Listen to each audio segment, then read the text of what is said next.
So I've got a pretty interesting passage of Scripture that I want to read and then talk about. And it's pretty profound, pretty deep, challenging, and it definitely requires a lot of reflection.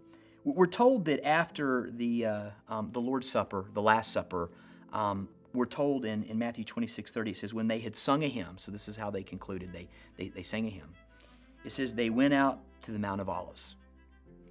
And Jesus said to them, you will all fall away because of me this night. Now, I don't know if you can put yourself into the text. I try to put myself into the text. That would have been like, whoa, I'm going to fall away. That's not good. And no matter how you cut it, if I'm going to fall away, this could be a bad thing. He says, you're all going to follow me. He goes, because it's written, I'm going to strike the shepherd and the sheep of the flock will be scattered. This is important because Jesus, without saying anything, is telling us what he thinks about Scripture, that whatever God said is going to happen. Okay, so he's telling us, like if we want to know what our view of Scripture should be, Jesus just told us right there that this is Scripture, it's going to happen. He's got a high view of Scripture.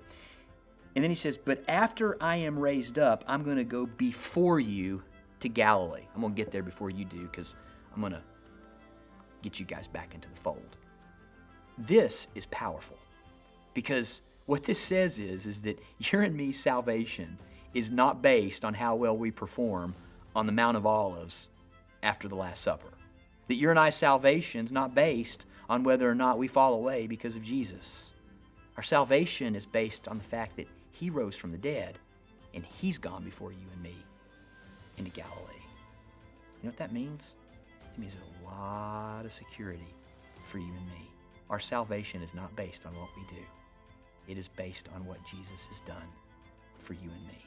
Take a moment today as a child of God and thank him that he rose from the grave on the third day and he goes before us to make sure we come back because he loves us with a love we could never even understand.